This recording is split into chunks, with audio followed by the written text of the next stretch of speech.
learners, I, Swati Yadav from Noida Institute of Engineering and Technology, Assistant Professor. Today we will discuss the subject Pharmaceutical Jurisprudence. The subject code is BP 505T. Today we will discuss lecture 1 contain Drug and Cosmetic Act 1940 and its rule came in 1945 having objective and definitions. So first we will discuss the outcome कि क्या student इसको पढ़ के क्या सीख सकते हैं. So student can identify the objective by learning the topic and student can define the terms by learning this topic. So firstly we will discuss about the objective of Drug and Cosmetic Act जो कि 1940 10th अप्रैल को पास हुआ था. क्या क्या इसके main objective हैं? To import, to manufacture, distribution and sale of drug and cosmetics. Basically हमें ड्रग और कॉस्मेटिक्स पे यहाँ पे फोकस किया हुआ है. इसके हम टर्म्स पढ़ेंगे, डेफिनेशंस पढ़ेंगे, है ना, लीगल डेफिनेशंस भी पढ़ेंगे. सो सबसे पहले डीएनसी एक्ट हमारा 1940 10th अप्रैल को पास हुआ था. उसका रूल आया था 1945 में. मेन ऑब्जेक्टिव था कि जो भी हमारे ड्रग और कॉस्मेटिक्स बन रही हैं उनका रेगुलेशन, उनका कंट्रोल बना रहे, गवर्नमेंट के थ्रू उन पे कंट्रोल रहे, आइदर सेंट्रल गवर्नमेंट और स्टेट गवर्नमेंट. तो फर्स्टली जो भी हमारी ड्रग और कॉस्मेटिक्स इंपोर्ट हो रहे हैं उन पे कंट्रोल रहे, रेगुलेशंस रहे. हमारी जो ड्रग और कॉस्मेटिक्स बन रहे हैं वो एक स्टैंडर्ड फॉर्म में बने, एक लीगल फॉर्मुलेशन हो उनके मैन्युफैक्चरिंग की, कोई भी स्पूरियस और सब स्टैंडर्ड ड्रग ना प्रेजेंट हो उनमें. ड्रग जो भी हमारी मैन्युफैक्चर हो रही है उनका डिस्ट्रीब्यूशन प्रॉपरली हो, उनका रेगुलेशन सही हो, उसकी सेलिंग जो हो रही है ड्रग और कॉस्मेटिक्स की वो प्रॉपरली हो under the control of central government and state government. So the act regulates the import of drug in India so that no substandard or spurious drug will enter into our country. तो basically drug and cosmetic act का यही M है कि हमारे जो भी drug और cosmetics formulation हो रहे हैं यहाँ पे उसमें किसी भी तरीके की सब स्टैंडर्ड मीन्स की out of the box standard से हट के फॉर्मुलेशन ना हो कॉस्मेटिक्स की या ड्रग्स की, या कोई भी स्पूरियस ड्रग हमारे कंट्री में ना प्रेजेंट हो. So the act provide for the control over the sale and distribution of drug by only trained and qualified person. हमारा जो एक्ट है वो हमें ये बताता है कि जो भी कंट्रोलिंग हो रही है सेल और डिस्ट्रीब्यूशन की ड्रग की या कॉस्मेटिक की सिर्फ और सिर्फ ट्रेंड और क्वालिफाइड पर्सन के ही थ्रू होनी चाहिए. एटलीस्ट जो मिनिमम क्वालिफिकेशन है फार्मेसी की वो उनके पास हो. The Act also provide for the control over the manufacture, sale and distribution of Ayurvedic, Siddha, Unani and homeopathic drugs. Certain provision of the Act regulates the import, manufacture, sale and distribution of cosmetics also. This Act also helps to provide a special provision to regulate the preparation, standardization, storage of biological and special products. जो भी हमारे biological और special products हैं वो भी इस act के तहत, इस प्रोविज़न के तहत ये रेगुलेट किए जाते हैं इनके preparations और एक standardized तरीके से इनको स्टोर किया जाता है और प्रिपेयर किया जाता है. सो नेक्स्ट ऑब्जेक्टिव क्या है हम पढ़ते हैं. To have control over the standards of drug and cosmetics by taking samples and analyzing them at approved laboratories. जो भी हमारी approved laboratories हैं जहाँ पे qualitative analysis होगा, ठीक है, वो एक approved laboratory में ही samples को analyze करने के लिए हम drug और cosmetics को दे सकते हैं. To prevent substandard in drug, presumably for the treatment and for the treatment maintaining high standard of medical. Next is yours to regulate the import, manufacture, distribution and sale of drug and cosmetics through licensing. जो भी हमारी drug और cosmetics की import हो रहे हैं manufacturing हो रही है, सेल हो रहे हैं, डिस्ट्रीब्यूशन हो रहे हैं, they all must be under licensing procedure. Licensing procedure में होगा तो जो भी ड्रग्स हमारी प्रोहिबिटेड हैं इंपोर्ट होने के लिए, मैन्युफैक्चर होने के लिए, वो अंडर द ऑब्जर्वेशन होंगी और अंडर द कंट्रोल होंगी लाइसेंस के।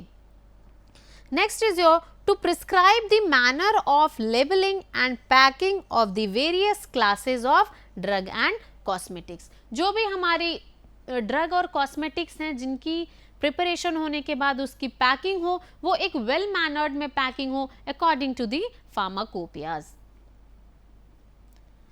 To establish drug technical advisory board that is DTAB and Drug Consultative Committee that is DCC for allopathic and allied drugs and cosmetics establish किए जाएंगे technical boards जो कि drug technical advisory board होंगे और drug consultative committee होंगे, किसके लिए? Allopathic और एलाइड ड्रग्स एंड कॉस्मेटिक्स के लिए। The act prohibits the manufacture of substandard और spurious drugs in the country. ये पहले भी हमने डिस्कस किया कि ये जो हमारा एक्ट है वो प्रोहिबिट करता है मैन्युफैक्चरिंग किन की? सब स्टैंडर्ड और स्पूरियस ड्रग्स की हमारे कंट्री में। This act has nothing to do with the excise duty. Excise duty से इनका कोई लेना देना नहीं है। And to have regular inspection of licensed premises by drug inspector. जो हमारे ड्रग इंस्पेक्टर होते हैं उनके पास qualification, minimum qualification B pharm की होनी चाहिए, है ना, और जो होंगे वो इंस्पेक्ट करेंगे, रेगुलर इंस्पेक्शन होगी लाइसेंस्ड प्रीमाइसेस की जहाँ पे मैन्युफैक्चरिंग हो रही होगी ड्रग और कॉस्मेटिक्स की। सो नाउ अभी हमने ऑब्जेक्टिव पढ़ा कि ड्रग एंड कॉस्मेटिक एक्ट जो कि 1940 10 अप्रैल को पास हुआ था और वो उसका रूल आया 1945 में। उनका क्या ऑब्जेक्टिव था, क्या मोटिव था ड्रग और कॉस्मेटिक्स को किस तरीके से मैन्युफैक्चरिंग, सेल, डिस्ट्रीब्यूशन और इंपोर्ट के ऊपर कंट्रोल करने के लिए एंड रेगुलेट करने के लिए। तो यहाँ पे हमें ड्रग एंड कॉस्मेटिक एक्ट अगर हमें जानना है तो सबसे पहले हमें कॉस्मेटिक और ड्रग की जो लीगल डेफिनेशन है वो पता होनी चाहिए। तो आइए सबसे पहले हम कॉस्मेटिक्स पढ़ते हैं कि कॉस्मेटिक्स किसको कहते हैं। It means any article intended to be rubbed, poured, sprinkled or sprayed on or introduced into or otherwise applicated to the human body or any part, therefore cleansing, beautifying, promotive attractiveness or altering the appearance and includes any article intended for use as a component of cosmetic। तो ये हमारी जो definition है वो cosmetic की है according drug and cosmetic act 1940। So now we will discuss the definition of drug. तो drug की यहाँ पे डेफिनेशन कई तरीके से बताई हुई है। सबसे पहले जो डेफिनेशन है आइए हम पढ़ते हैं। All medicines for internal or external use of human beings or animals and all substances intended to be used for or in the diagnosis, treatment, mitigation or prevention of any disease or disorder in human beings or animals, including preparations applied on human body for the purpose of repelling insects like mosquitoes। तो ये हमारी पहली definition थी। So now we will discuss second definition of drug according to DNC Act, that is such substances, वो substances हम drug किनको कहते हैं? जो सब्सटेंसेस अदर दैन फूड होते हैं, फूड के अलावा जो सब्सटेंसेस हैं intended to affect the structure or any function of human body, जो हमारे स्ट्रक्चर या ह्यूमन बॉडी पे कोई एक्शन शो करें, कोई फंक्शन शो करें और intended to be used for destruction और ऑफ वेनिम और insects which cause disease in human beings or animals, as may be specified from time to time by central government by notification in the official gazette। So now third definition of drug is according to DNC Act, all substances intended for use as components of a drug including empty gillette capsules and such devices intended for internal or external use in the diagnosis, treatment, mitigation or prevention of disease or disorders in human beings or animals as may be specified from time to time by the central government by notification in official gazette after consultation with board. Board के through consultation करता है हमारा कौन? Central government. उसके बाद हमारी official gazette में notify किए जाते हैं इनके definition according to DNC act. So now we will discuss the misbranded drug. A drug shall be deemed to be misbranded if it is so colored, coated, powdered or polished that damage is concealed or if it is made to appear of better or greater therapeutic value than it really is. जो कि greater इनकी therapeutic value बढ़ा के therapeutic value दिखाई जाती है जो कि सचमुच में उनकी उतनी वैल्यू नहीं होती है. कुछ आर्टिफिशियल कलरिंग उन पे कोटिंग होती है. ठीक है. Next is your if it is not labelled in prescribed manner और if it is not labeled in prescribed manner or if its label or container or anything accompanying the drug bears any statement, design or device which makes any false claim for the drug or which is false or misleading in any particular. अब कोई भी हमारी drug है, formulation है, उसकी labelling is very much important. अगर labelling नहीं है उस पर तो हम उसको सेल नहीं कर सकते, डिस्ट्रीब्यूट नहीं कर सकते. ठीक है. तो अगर किसी ने लेबलिंग करी है बट उस पर जो भी इंफॉर्मेशन दे रखी है दे आर फॉल्स, अगर क्लेम होता है कि वो सारी इंफॉर्मेशन उस पर दी हुई है वो फॉल्स है, मिसलीड कर रही है उस पर्टिकुलर फॉर्मुलेशन के लिए, तो ये क्या होगा? It will come into the misbranded drug. Now we will discuss the adulterated drug कि एडल्ट्रेटेड ड्रग हम किसे कहते हैं according to DNC act. A drug shall be deemed to be adulterated if it consists in whole or in part or any filthy, putrid or decomposed substance. ठीक है. filthy, putrid और decomposed means filthy means decomposed जो कि खराब हो चुकी है, या तो उसका पूरा पार्ट खराब हो चुका या उसका कुछ पार्ट खराब हो गया तो हम उसको अडल्ट्रेटेड फॉर्म कह सकते हैं ड्रग का. And if it is has been prepared, packed or stored under insanitary conditions whereby it may have been contaminated with filth or whereby it may have been rendered injurious to health, हमारे health के लिए injurious हो, और if it container is composed in whole or in part of any poisonous or deleterious substance which may render the contents injurious to health. कोई भी हमारा जो formulation है ऐसे कंटेनर में रखा गया है, वो कंटेनर ऐसे सब्सटेंस से बना हुआ है या तो पूरी तरीके से या उसका कुछ पार्ट पॉइजनस है, डेलीटेरियस है हमारे सब्सटेंस के लिए, तो हम इसको क्या कह सकते हैं कि दे आर अडल्ट्रेटेड और वो हमारे हेल्थ को हार्म कर रहे हैं. और इफ इट बियर्स और contains for the purposes of colouring only a colour other than which is prescribed. बहुत बारी क्या होता है उसका कोई थेरेपेटिक इफेक्ट नहीं है, सिर्फ और सिर्फ कलर देकर उसको आइडेंटिटी दे दी जाती है कि हाँ ये पर्टिकुलर ड्रग है ना, सिर्फ कलर से उसको आइडेंटिफाई किया जा सकता है, बट थेरेपेटिकली वो रियल में वो प्रोडक्ट नहीं, वो ड्रग नहीं होती है, तब भी हम इसको क्या कर सकते हैं? एडल्ट्रेटेड कह सकते हैं. If it contain any harmful or toxic substance which may render it injurious to health or if any substance has been mixed therewith so as to reduce its quality or strength. कोई भी substance उसमें ऐसा mix कर दिया जाए जो कि उसकी जो ओरिजिनल क्वालिटी है, उसकी जो ओरिजिनल स्ट्रेंथ है, जो ओरिजिन है, उसको रिड्यूस कर दे. Say for example supply of cheap cotton seed oil instead of olive oil. Olive oil हमारा कॉस्टली होता है, सबको पता है, कॉटन सीड ऑयल के कंपैरिजन में. तो हम क्या करते हैं, ऑलिव ऑयल रिजेंबल करता है हमारे कॉटन सीड ऑयल से, तो हम क्या करते हैं, ऑलिव ऑयल की जगह पे चीप कॉटन सीड ऑयल हम सप्लाई करते हैं. तो ये एक हमारा बहुत ही अच्छा एग्जाम्पल है अडल्ट्रेटेड फॉर्म का.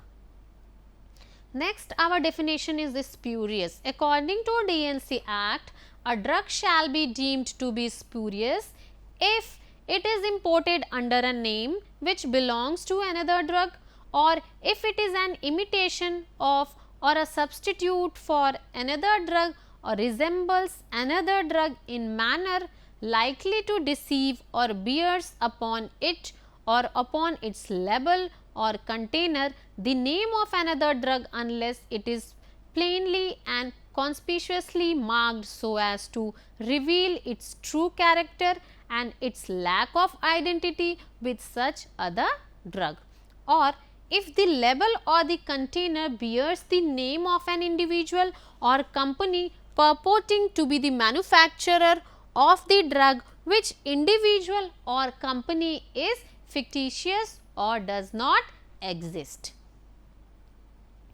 If it has been substituted wholly or in part by another drug or substance, पूरी तरीके से किसी और ड्रग से इसको सब्स्टिट्यूट कर दिया जाए या उसका कुछ पार्ट सब्स्टिट्यूट कर दिया जाए, तो हम इसको कह सकते हैं spurious drug. If it purports to be the product of a manufacturer of whom it is not truly a product, for example, when methamphetamine is sold as cocaine.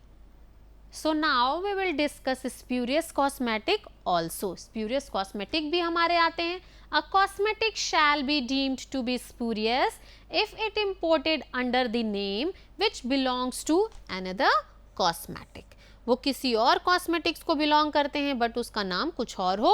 If it is an imitation of or is a substance for another cosmetic or resembles another cosmetic in a manner likely to deceive or bears upon it or upon its label or container the name of another cosmetic unless it is plainly or conspicuously marked so as to reveal its true character and its lack of identity with such other cosmetics, or if the label or container bears the name of an individual or company purporting to be the manufacturer of the cosmetic, which individual or company is fictitious or does not exist, or if it purport to be the product of manufacturer of whom it is not truly a product. So now we will discuss about new drug. New से ही आपको पता चल रहा है नया, कोई भी drug जो कि पहले से फॉर्मुलेट ना हुई हो, कोई न्यू सब्सटेंस जिसके केमिकल और बायोलॉजिकल या उसका बायोटेक्नोलॉजिकल ओरिजिन हो वो नया हो, जो कि एक बल्क में प्रेजेंट हो या एक डोसेज फॉर्म में, प्रिपेयर डोसेज फॉर्म में प्रेजेंट हो. Isn't it? So let me discuss here what is new drug. New drug shall mean and include a new substance of chemical, biological or biotechnological origin in bulk or prepared dosage form used. जो भी हमारी drug हैं सबको पता है कि they are used for prevention of diagnosis, है ना. तो जो सिंपल हमारी ड्रग की डेफिनेशन है वो न्यू नहीं है, इसलिए हम उसमें ये लाइन नहीं इंक्लूड करते हैं कि this is a new substance of chemical or biotechnological or biological origin. But जो हमारी ड्रग जो टर्म है they are used for prevention of diagnosis or treatment of disease in man or animals, which except during local clinical trial has not been used in the country to any significant extent and which has not been recognized in the country as effective and safe for the proposed claim.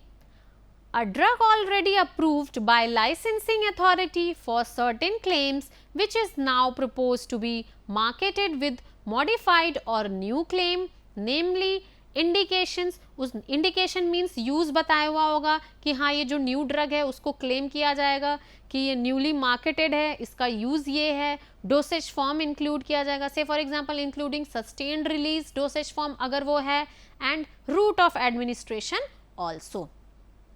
So now we will discuss about patent or proprietary medicines क्या होते हैं according to DNC Act.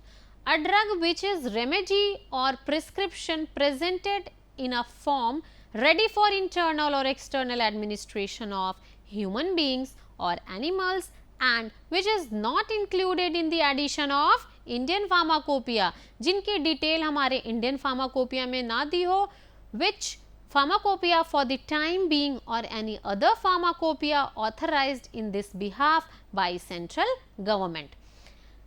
Government analyst क्या होते हैं? Means in relation to Ayurvedic, Siddha और Unani drugs, a person appointed by central or state government under section 33F, उनको government analyst बोलते हैं. In relation to any other drug or cosmetic, a person appointed by central government or state government under section 20 also. Who are inspector or you can say drug inspector? It means in relation to Ayurvedic, Siddha or Unani drug, an inspector appointed by central government or state government under section 33G. And in relation to any drug or cosmetic, an inspector appointed by the central government or state government under section 21, वो होते हैं हमारे drug inspector. So now let us discuss about manufacture. Manufacture क्या होते हैं? अगर हम drug and cosmetic act पढ़ रहे हैं तो हमारी ये जो सारी डेफिनेशंस हैं हम हमेशा इसके बारे में हमें पता होना चाहिए. In relation to any drug or cosmetic it includes any process or part of a process for making, किसी भी तरीके से हम किसी सब्सटेंस को लेके मिक्स करके हम कुछ बना रहे हैं या किसी सब्सटेंस से कुछ अल्टर करके एग्जिस्टिंग फॉर्मुलेशन में कुछ अल्टरिंग करके मॉडिफिकेशन करके ऑर्नामेंटिंग करके उसमें कुछ फिनिशिंग करके पैकेजिंग लेबलिंग करके हम कुछ प्रिपेयर कर रहे हैं, that is known as manufacture. Breaking up और अदरवाइज ट्रीटिंग और अडॉप्टिंग एनी ड्रग और cosmetic with a view to its sale or distribution but does not include the compounding or dispensing of any drug or the packing of any drug or cosmetic in the ordinary course of retail business. So now let us discuss about standards of quality. अभी तक हमने बहुत सारी definitions पढ़ ली. Spurious क्या होते हैं, adulterated क्या होते हैं, misbranded क्या होते हैं, inspector कौन है, manufacturer क्या होता है, पेटेंट क्या होते हैं. So now we will discuss about standard of quality कि किस तरीके से हम कोई भी ड्रग और कॉस्मेटिक की फॉर्मुलेशन कर रहे हैं, उसके स्टैंडर्ड्स को मेंटेन करना is how much important. In relation to a drug that the drug complies with the standard set out in the second schedule and in relation to cosmetic that the cosmetic complies with such standard as may be prescribed. So अब हम दोबारा से इसको summarise करते हैं कि DNC के objectives क्या हैं. ठीक है, कुछ पॉइंट्स हाईलाइट करते हैं, हम दोबारा से रिपीट करते हैं. सबसे पहले डीएनसी एक्ट हमारा पास हुआ था 1940 में, 10 अप्रैल 1940 को फार्मास्यूटिकल लेजिस्लेशन के थ्रू, और इसके ऑब्जेक्टिव हैं import, manufacture, distribution and sale of drug के एंड कॉस्मेटिक्स को कंट्रोल करना और रेगुलेट करना. अगर हम इन तीनों पॉइंट को बाइफरगेट करते हैं तो इंपोर्ट हमारा सेंट्रल गवर्नमेंट के थ्रू रेगुलेट होता है, manufacture, distribution and sale of drug and cosmetics are governed by state government. जो हमारा ये एक्ट है वो रेगुलेट करता है इंपोर्ट ऑफ ड्रग को इंडिया में, ताकि जो भी हमारी सब स्टैंडर्ड और स्पूरियस ड्रग है हमारे कंट्री में ना आ सके. बेसिकली इनका मेन ऑब्जेक्टिव क्या है कि कंट्रोल करना सेल और डिस्ट्रीब्यूशन पे, और जो भी कंट्रोलिंग हो रही है सेल और डिस्ट्रीब्यूशन पे ड्रग की वो एक ट्रेंड पर्सनल के ही थ्रू हो. और जो है ये हमारा एक्ट है वो प्रोवाइड करता है कंट्रोल मैन्युफैक्चरिंग पे भी, सेल पे भी, डिस्ट्रीब्यूशन पे भी, किनके, आयुर्वेदिक, सिद्धा, यूनानी एंड होम्योपैथिक ड्रग्स के भी.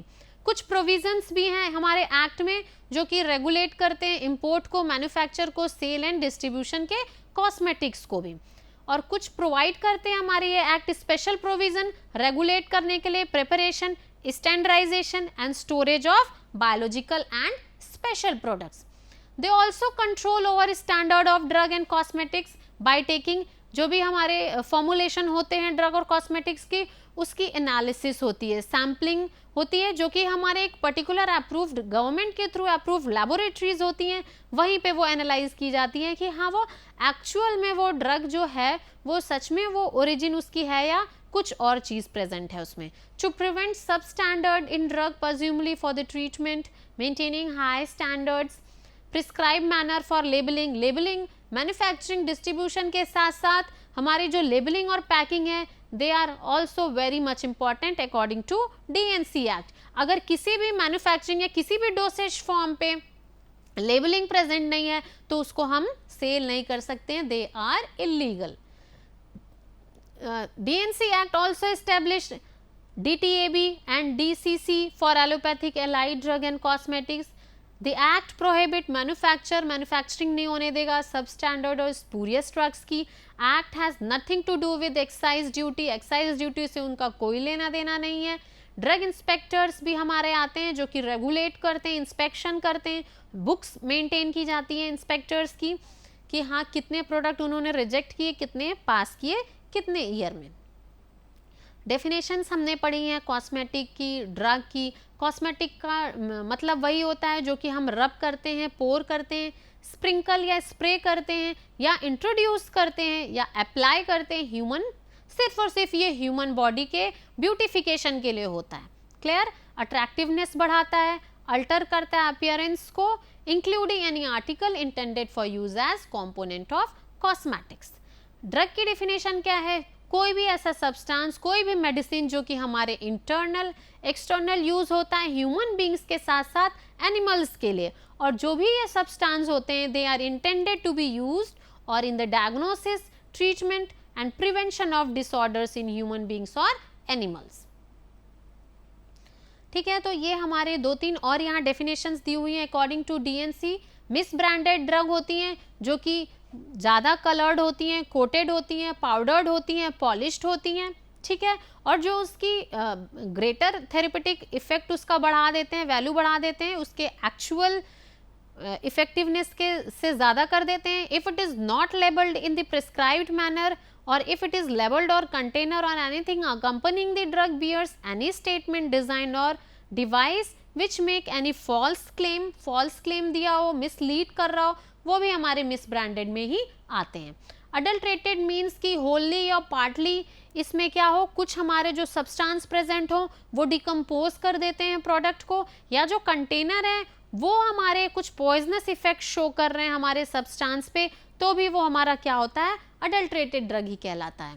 ठीक है. Any substance has been mixed there with so as to reduce its quality और स्ट्रेंथ. से फॉर एग्जांपल हम चीप कॉटन सीड ऑयल को हम सप्लाई करते हैं इंस्टेड ऑफ ऑलिव ऑयल, ये भी हमारा एग्जाम्पल है अडल्ट्रेटेड ड्रग का. स्प्यूरियस ड्रग्स हमारे होते हैं, it is imported under a name which belongs to another drug, or if it is an imitation or substitute for another drug, resemble करती है कुछ ड्रग से, वो ड्रग हम वहाँ सब्सटीट्यूट कर देते हैं, वो हमारी क्या होती हैं, स्प्यूरियस ड्रग्स होती हैं. स्प्यूरियस कॉस्मेटिक्स भी होते हैं. ठीक है. एंड न्यू ड्रग हमारे जो कि उनकी न्यू ओरिजिन होती है, कोई भी सब्सटेंस जो कि केमिकल, बायोलॉजिकल और बायोटेक्नोलॉजिकल ओरिजिन उनकी बिल्कुल नई होती है, जो कि एक बल्क और प्रिपेयर्ड डोसेज फॉर्म में हो, और यूज़ होते हैं ये भी उसी तरीके से जैसे हमारी ड्रग्स यूज़ होती हैं for prevention, diagnosis or treatment of disease. और जो ड्रग हमारे ऑलरेडी अप्रूव होती हैं बाय लाइसेंसिंग अथॉरिटी से, जो भी हमारी न्यू ड्रग हैं वो पहले अप्रूव होंगी लाइसेंसिंग अथॉरिटी के थ्रू. हमारे पेटेंट हैं, गवर्नमेंट एनालिस्ट हैं according to DNC, they are in relation to Ayurvedic, Siddha और Unani drug. A person appointed by 33F under section 20 भी इनको अपॉइंट किया जाता है ड्रग एंड कॉस्मेटिक्स के लिए. इंस्पेक्टर्स होते हैं जिनकी मिनिमम क्वालिफिकेशन B.Pharm होनी चाहिए, जो कि इंस्पेक्ट करते हैं हमारे प्रीमाइसेस को. मैन्युफैक्चर की डिफिनेशन दी हुई है, process or a part of process for making, altering and ornamenting the drug. Standard of quality हम मेंटेन कर सकते हैं according to second schedule in relation to a drug, that the drug complies with the standard set out in the second schedule. ये हमारे कुछ references दे रखे हैं, forensic pharmacy by B Suresh, textbook of forensic pharmacy by B Mittal, and the slide share link is given here. Thank you so much.